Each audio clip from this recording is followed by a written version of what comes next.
We'll go on live in 2 minutes time. Okay.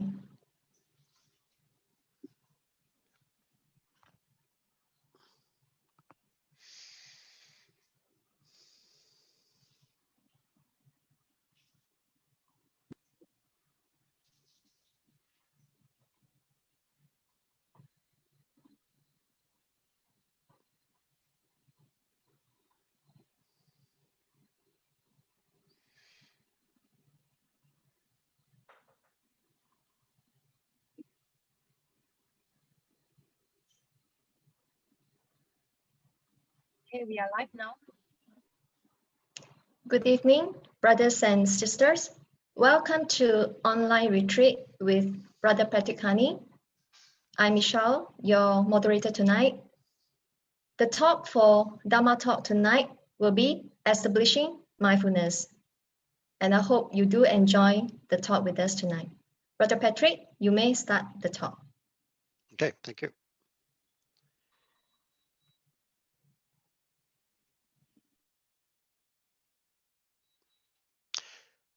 Tonight we're talking about establishing mindfulness.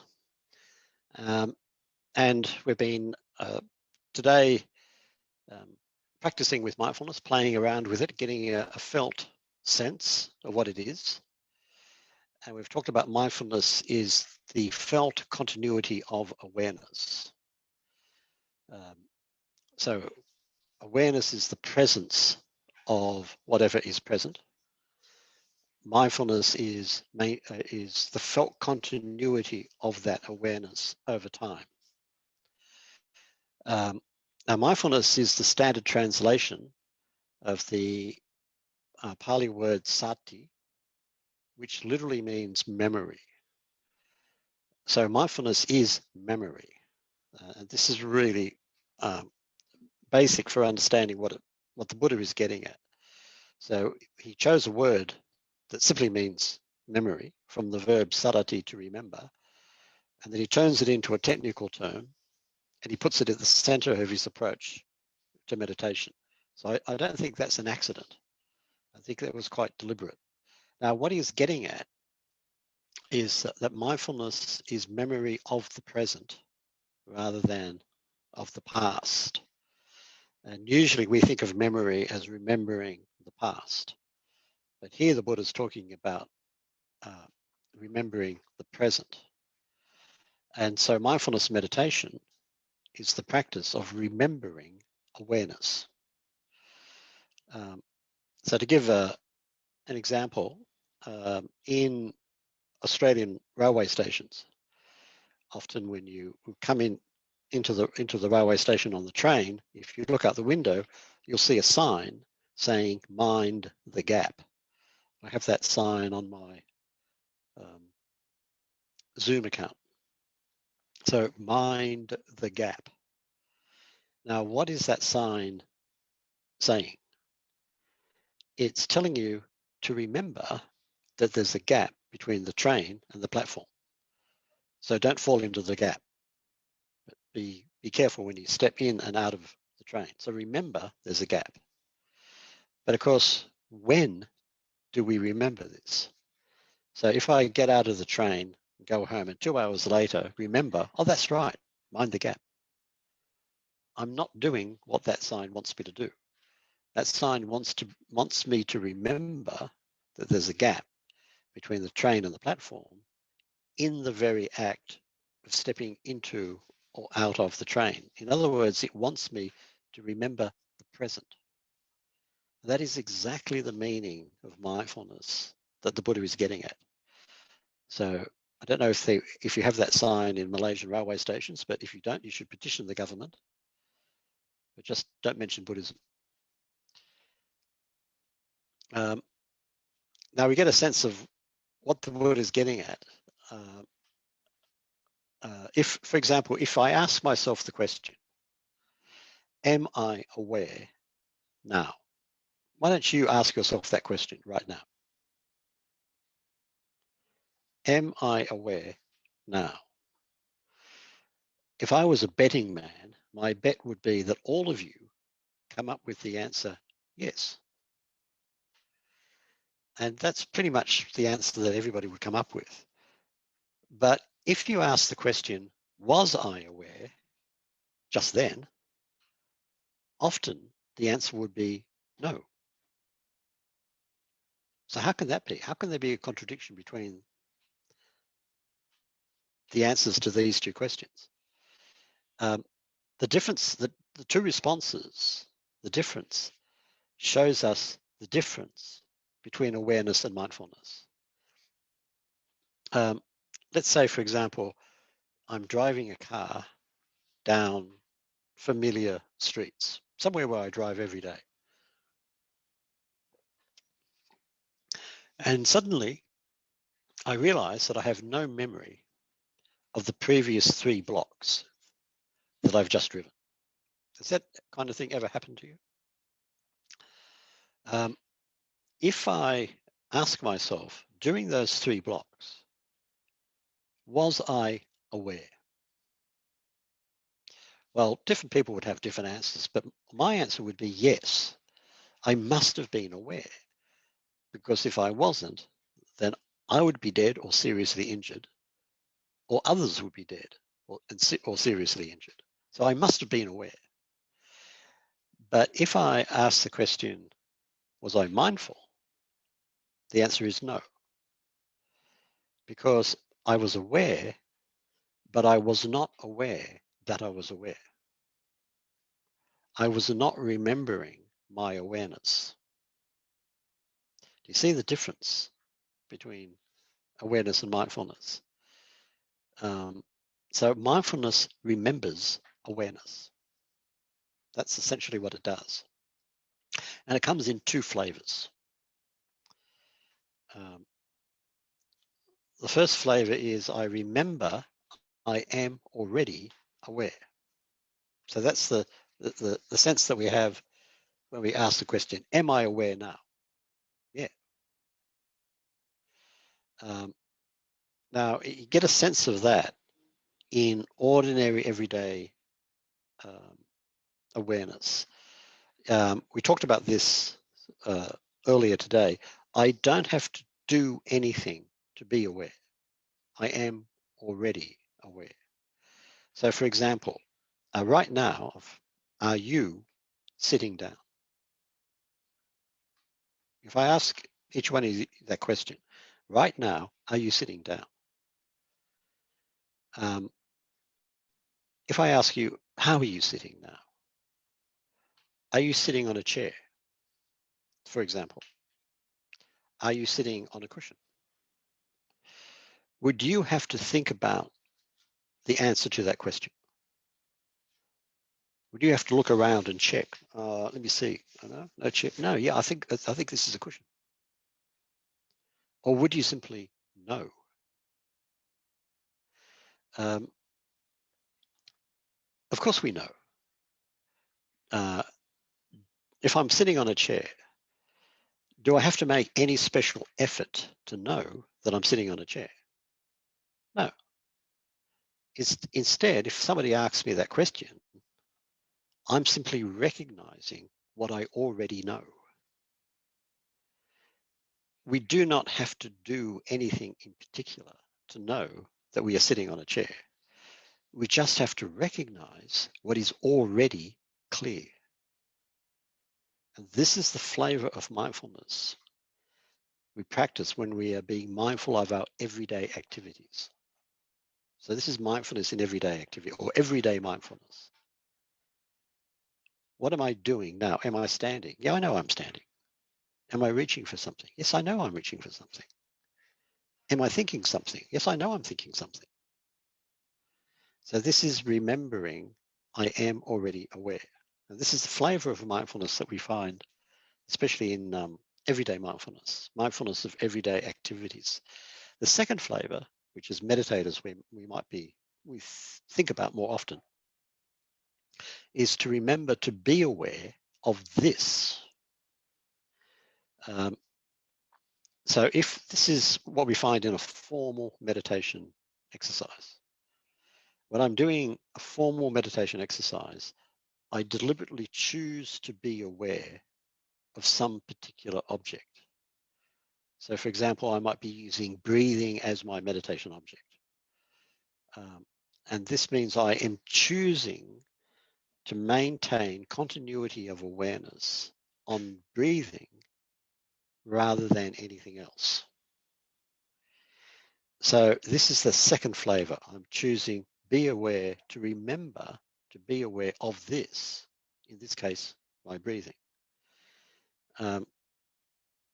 But even here, and I hope this becomes clearer as we go through the retreat, the point is the mindfulness, not the object. For example, what's the point of mindfulness of breathing? What is mindfulness of breathing all about? It's easy to say, well, it's about breathing, but it isn't. It's about mindfulness. It's not about breathing. For example, there's no attempt to control my breathing. I don't have to breathe in a special way. I don't have to do a special meditator's breath. My breathing doesn't have to pass the meditation test. I just have to remember to bring my attention to my breathing. So this is the flavor of mindfulness that we practice when we're doing a formal meditation exercise. So let's take an example of, again, driving a car. Let's say I'm driving a car down familiar streets. I'm going somewhere I go every day. I'm driving to work, for example. And suddenly I realize I have no memory of the previous 3 blocks. In other words, I realize I have forgotten that I'm driving. So what do I do? Well, let's say I'm a meditator. So what I do is I realize I've got a problem here, and I bring my awareness back to the activity of driving, and I practice being continuously aware of driving. And I put everything else aside. So at this point, I might turn off the radio, for example. And this is mindfulness of driving.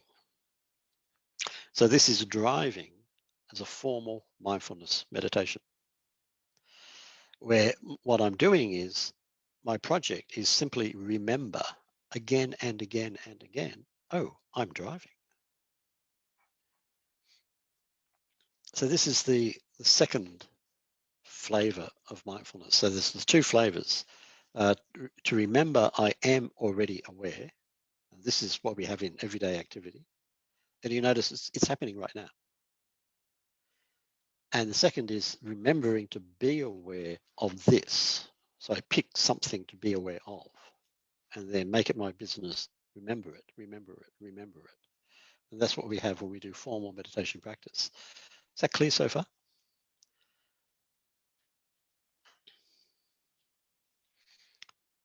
Okay. So what blocks mindfulness? What gets in the way of mindfulness? And we've talked about this earlier today. The enemy of mindfulness is habit. So if you're experienced meditators and you've had the experience of being distracted, has anybody had the experience of being distracted? Once or twice, maybe? Often when we're distracted, we drop off into habit. For example, habitual thinking. What happens when we drop into habit? It's like suddenly falling asleep. The mind releases any effort to stay aware, and it falls into something deeply familiar that seems to be happening automatically. So for example, when you fall into habitual thinking, have you noticed that there's no effort involved in the thinking? It's just automatically happening. This is a sign of habit. So we get a sense of apparent effortlessness.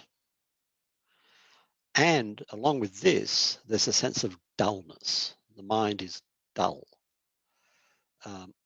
And this is revealed, for example, let's say I'm sitting with friends and I'm kind of staring vacantly out the window and I'm lost in habitual thinking, and somebody notices and says, "What are you doing exactly?" You kind of come up, "Oh, I don't know." Have you ever been asked the question, "What are you thinking about?" And you come out and you say, complete honesty, "I don't know." So that indicates that the mind is very dull during this time. And this is characteristic of habit. And this is the example that we gave when we're driving the car and we forget that we're driving and drift off into habitual thought, and we don't know that we're driving the car, which is scary.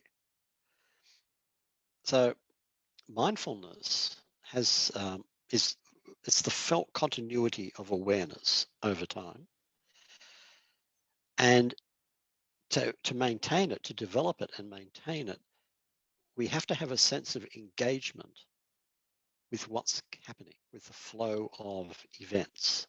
And this sense of engagement does involve energy or effort.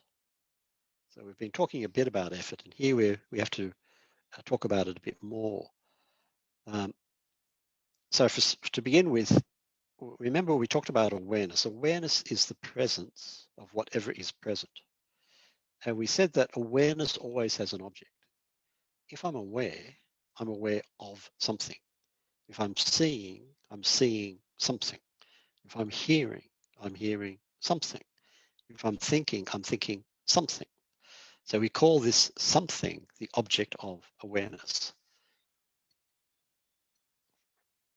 To cultivate mindfulness, the continuity of awareness, what this does is it makes the awareness stronger. And so it becomes more and more clear that the awareness is engaged with something in particular. And when the Buddha talks about mindfulness, the kind of language that he uses in Pali is characterized by a direct face-to-face relationship with the object of awareness. When he's talking about mindfulness, the images that he uses, the words that he uses, they all suggest this direct face-to-face encounter. Bang. This is what's happening. So we are directly engaged with what is happening. What we are engaged with, the object of mindfulness, the object of awareness, this can change very rapidly from one moment to the next. But to be mindful, we must be directly engaged with something. So what is this right now? What's happening now?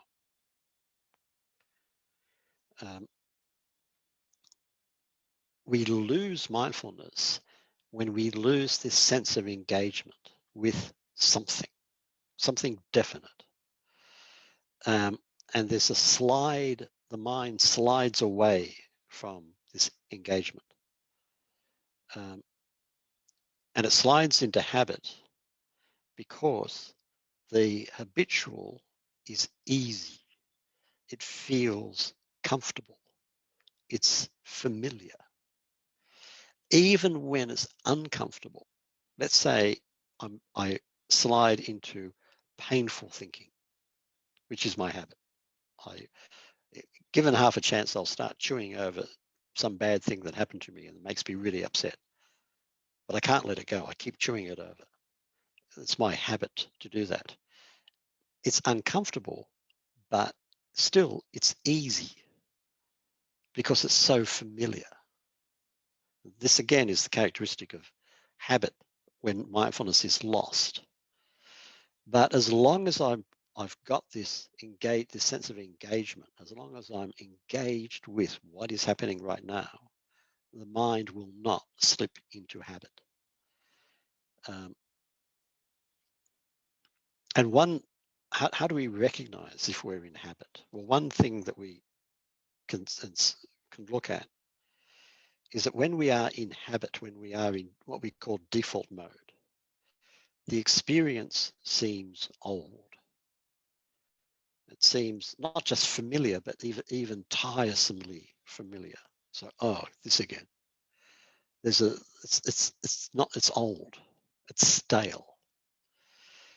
When we are mindful, the experience feels fresh, as if we are doing it for the first time. And this is the same. This is the case no matter how frequently we do something. So again, let's go back to our experience of driving. I'm driving to work. I drive the same way, the same roads, the same time of day, 5 days a week. If I'm driving with mindfulness, it feels new. It feels like a different experience of driving. This drive today is really different from yesterday's drive. But if I'm driving without mindfulness, it's just the same because it's just habit. So when you practice mindfulness, one thing to look for, is to be sensitive to whether or not your experience feels stale or feels fresh. Right now, am I drifting in my habitual tendencies? Is that what I'm doing right now? Or right now, am I actively engaged with what is happening?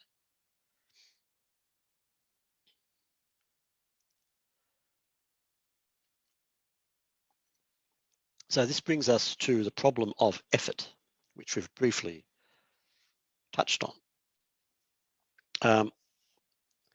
Because when we're practicing mindfulness, first of all, we need to be engaged with what's happening right now.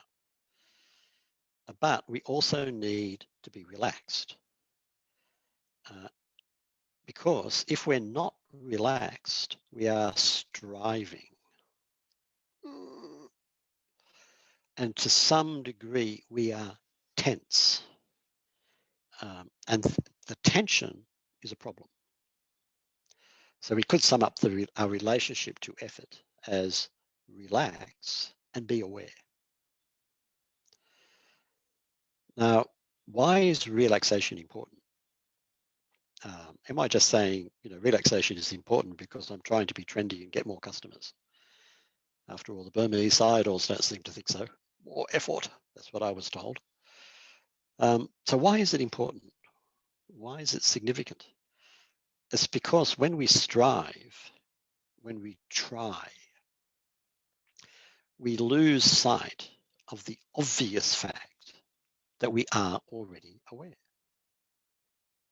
Remember, this is the first flavor of mindfulness, remembering we are already aware. We do not have to try to be aware because we are already aware. And this is the kind of problem that we get when we make too much effort. When we make too much effort, we lose touch with what is actually happening. And then we get lost in our concepts about what is actually happening. Let's say that what was the exercise that we did about feeling the touch of your hands? It's very simple. Just can you feel your hands as they touch each other? Let's say I'm going to do this exercise and I realize this is really important. I mean, this is the first meditation exercise in the retreat, so I've got to do it right. If I try too hard to focus on the touch of my hands, I get lost in concepts about what this exercise is supposed to be. What am I supposed to be aware of? What is all this supposed to feel like? What does it feel like to meditate holding your hands? It's obviously very mysterious. And if I can crack this one, I'll be off to a fine start with this retreat. All of this distracts me from what is actually happening, which is, oh, I can feel my hands. Do you see how we get tangled up? So especially in the beginning of a retreat, when you're just getting started, just warming up, it's very important to learn to recognize our own natural awareness. So we learn to recognize awareness, not fight it, and especially not fight ourselves. So we experimented with this with our third guided practice when we were feeling our hands, but our focus wasn't the feel of the hands, but the flow of experience, not any particular object, but just the flow of experience. We called it a kind of open awareness, if you remember this. So we don't want to fight our awareness. Now, how do we do that? We fight our awareness when we try to make something happen.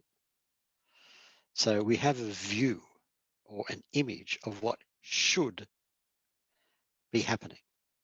So for example, I'm meditating, so I should be concentrated, or I should be staying with my breathing, or I should not be thinking. So I have this view about what should be happening, and then I struggle to make this view the felt reality. And this view is just a concept. It's just a mental image. But I'm trying to turn it into a physical reality. And this creates tension and conflict. And this struggle hides the fundamental fact that I am already aware. So this brings us to what the Buddha calls right effort or right energy. In Pali, this is samma vayama. It's one of the factors for the Eightfold Path. And I think it's really neatly expressed by Sayadaw U Tejaniya in his book, When Awareness Becomes Natural. And he's quoting his own teacher, Shui Umin Sayadaw. He says, don't try to do anything. Don't try to prevent anything. But don't forget what is happening. It's a really interesting statement. There's a lot in there. Don't try to do anything. Don't try to prevent anything, but don't forget what is happening. Now, to do that, what the Sayadaw is talking about, does require commitment. When our effort is too weak, our habitual forgetfulness just takes over.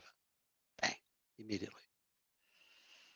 But when we try to do something or we try to prevent something, we're making too much effort.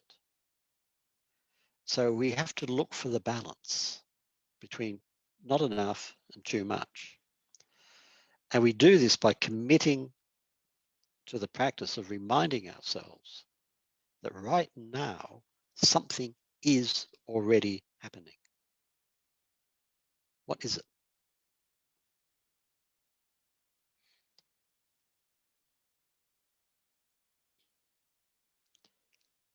So where does distraction fit into all this? Distractions are the weeds of the mind. And if we ask, well, what is a weed? It's a plant that grows where we don't want it to grow. And of course, there's nothing wrong with the plant. The plant's fine. The problem is with our minds, our determination that this particular plant should not be here and some other plant should be here. So distractions are the weeds of the mind in that there is no problem with the experience that we label distraction. That's not a problem. The problem lies in our determination that this experience should not be happening because something else should be happening. That's where the problem is. So be interested in distraction. And this comes out with Mahasi's approach, with his emphasis on the secondary object. So what he's saying is turn your distractions into a meditation object. Be interested in them because they've got a lot to teach us. So watch how awareness moves. Watch when awareness moves from one object to another. See how it feels when awareness moves. So distraction is very important for the meditator. Distraction is our teacher. So don't devalue it, but be interested in it. So just a few things you might start to play with. So in terms of the mind, for example, are you thinking? Does anybody have a problem with thinking when they meditate? Is anybody distracted by thinking? One or two? One place to start. So of course, the basic instruction would be note thinking. But how? What does that mean? Well, you might begin by noticing whether you are thinking about past or future. And you could label your thinking as past or future. So you make it a question if it's not clear. Or if it's obvious, just, oh, past, future. So if you notice that you're thinking about the present, then just label it present. Although I think this is actually more unusual. I think most thinking is about past or future, but you can check that out, find out if that's true for you. Sometimes when people do this, they discover a pattern.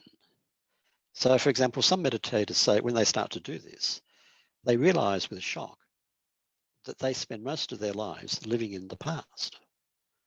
Because when they think usually they think about the past. Other meditators find that they spend most of their lives living in the future, because when they think, they're thinking of the future. So where do you live? Or is your mind mostly occupied by the present? Well, this is something to find out. And it's your distractions that will tell you. Let's think about what you can do with body. So for example, when you notice you are distracted, is your body tensed in any way? Is there tension in your body when you are distracted? Check and see. So you suddenly realize, oh, I'm caught up in thinking. Check your body. Is it tense now? If it is, notice it and relax. When you notice you are distracted, is your body relaxed? Notice this and maintain this sense of relaxation. And you might begin to notice how your state of heart-mind influences the patterns of tension in your body, and how the patterns of tension in your body influence the state of your heart and mind. So, for example, some people say that when we think, the body tenses. In fact, some people say it is impossible to be completely relaxed and think. You just can't do it because there has to be tension in the body to generate thought. This is an interesting theory. It comes out of people's meditation experience. But is it true for you or not?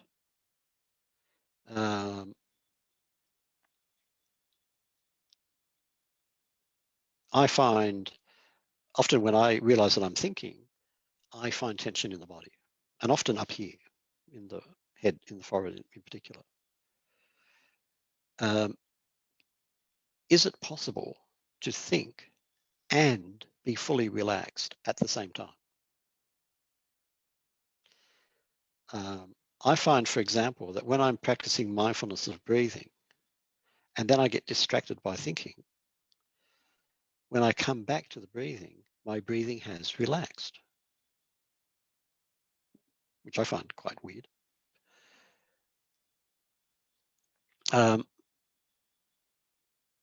Anything can happen. It's not that there's, a set thing that's going to happen. Anything can happen. But become interested in the patterns. Now, the important thing here, which we mentioned this before, is not what we are aware of. What's important is cultivating a continuity of awareness. And to do that, we need to become sensitive to the discontinuities of awareness. You remember that second exercise that we did? Okay, feel the touch of your hands and keep it going over a period of time and start to be sensitive. Are there gaps in your awareness of your hands? So if I'm trying to maintain a felt continuity of awareness over time, what I'm really interested in are the discontinuities, the moments when I lose the awareness and then get it back again. That's what I'm interested in. That's where the action is, as it were. So we need to become sensitive to how we forget our awareness and when we forget our awareness. In other words, if we're going to develop mindfulness, we need to notice our distractions and the movements of mind that are revealed by those distractions. So distraction is very, very important. Do not discount them. In the discussions earlier today, we talked about how the Buddha associates mindfulness practice with the cultivation of wisdom. So let's have a look at this. Mindfulness practice is not just about being aware. It's about being aware in such a way that understanding emerges. So let's go back to driving as an example. Let's say that I join a group that meets once a week, say, somewhere in the city, that a part of the city that I've never been to before. I'm not familiar with it.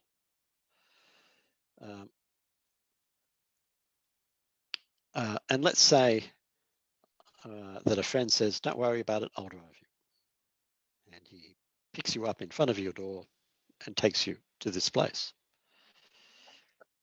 So you're sitting in the front passenger seat and you're going through this unfamiliar part of the city to get to this place.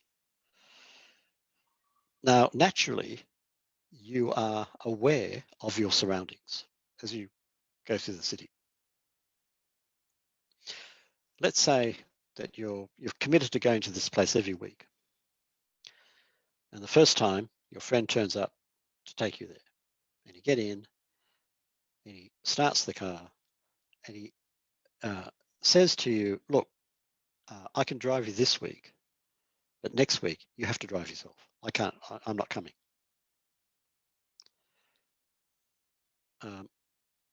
Would your awareness be different compared to if you were confident you're going to be driven every week? Would there be a difference in the quality of your awareness?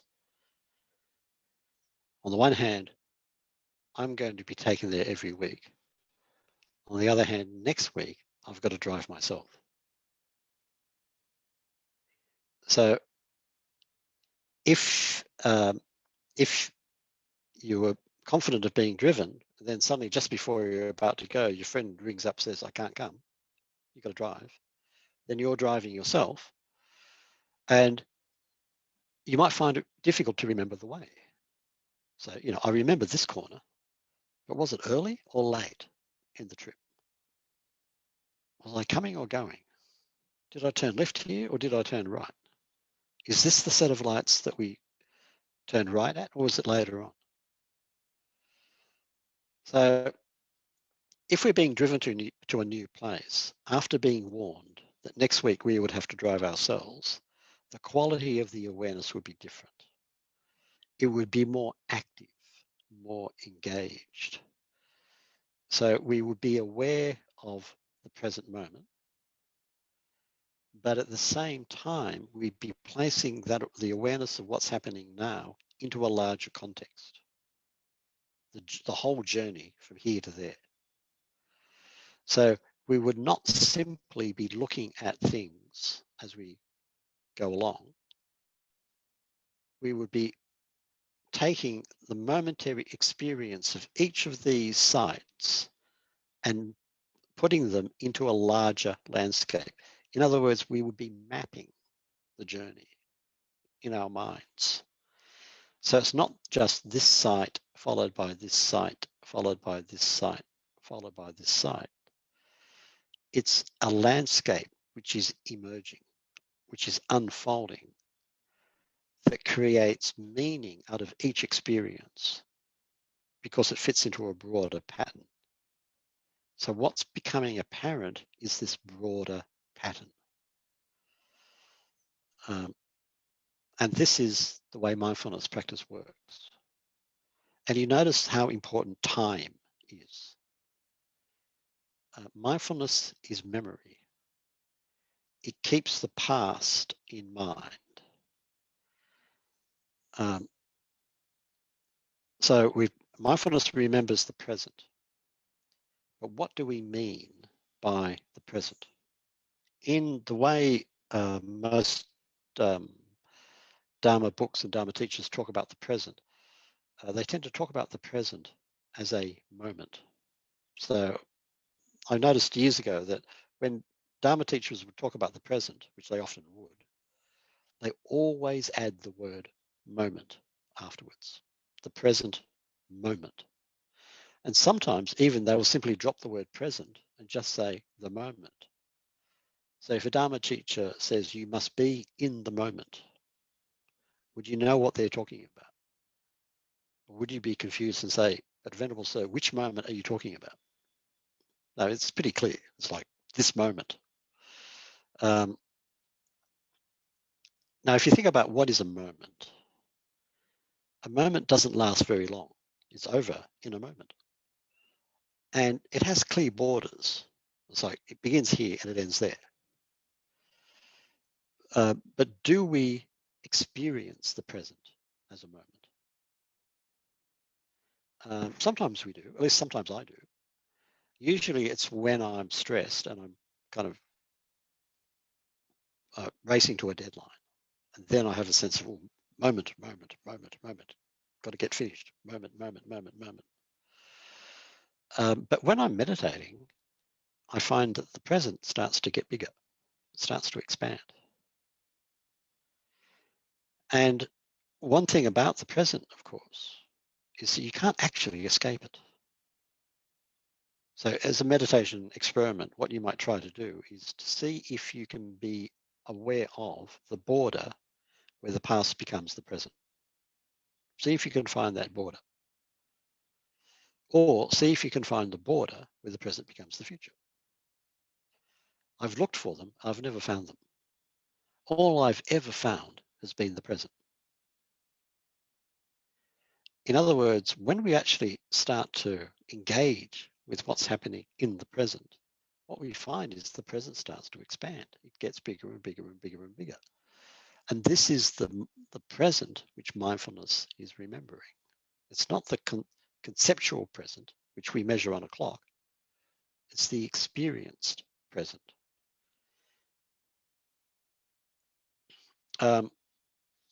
So think about driving a car and you're practicing mindfulness of driving.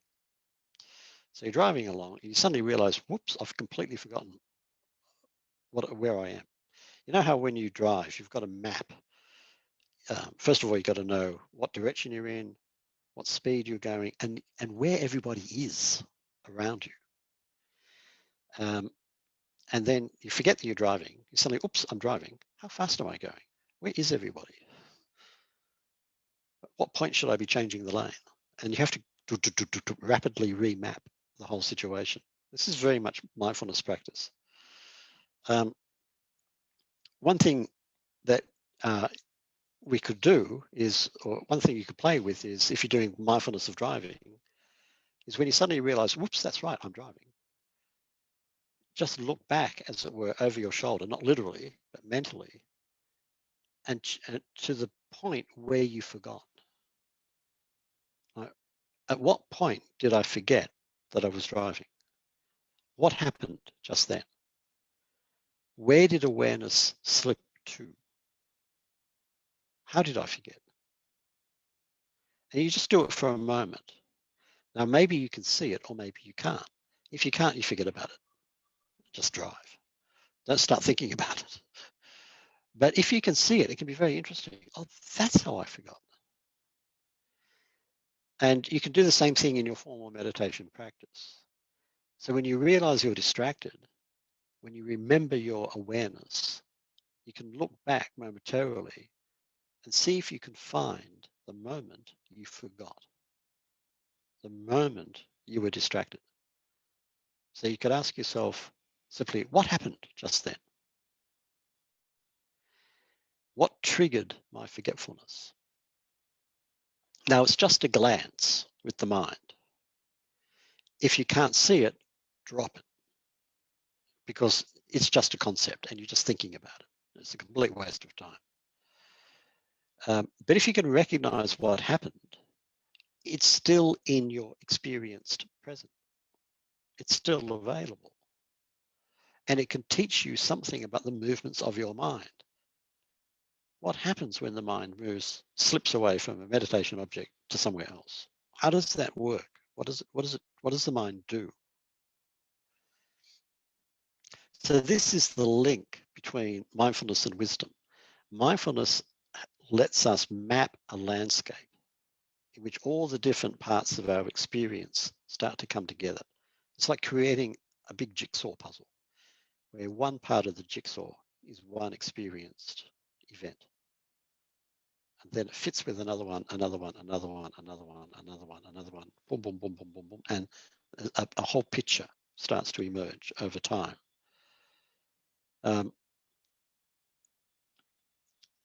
And this is important for the way that we practice, because when we're doing mindfulness meditation, we're staying with the present experience. That's the basic discipline. But we're not just doing that. We're doing that with a purpose, with a direction in mind. We want to learn to navigate our way around a landscape, because we want to uncover the patterns of things over a period of time. And this requires time. It can't be done instantly.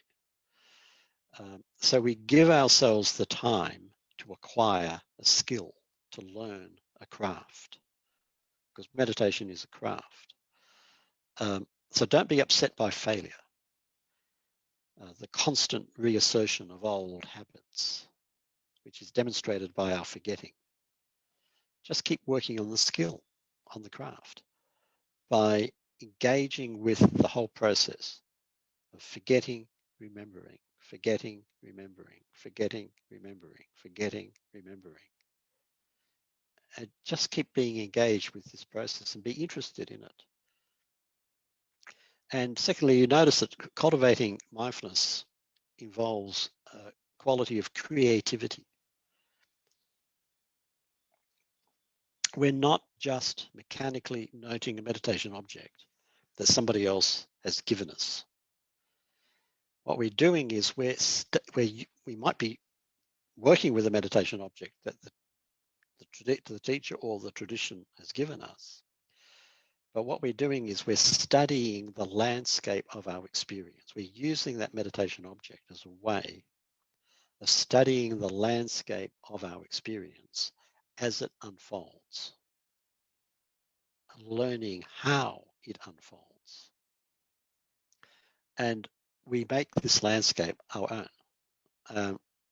And this develops wisdom, a wisdom about how my life unfolds. And this brings us to ethics, because the Buddha's basic teaching is fundamentally about ethics. How do we live in a way which is we flourish and the people around us flourish? What do we have to do? Well, the basis of it for him is we study the flow of the experience over time. We get to know what's going on over a period of time. Okay, that's enough for tonight. Any questions or comments? Thank you, Brother Patrick. Brother and sister, we hope to see you tomorrow night.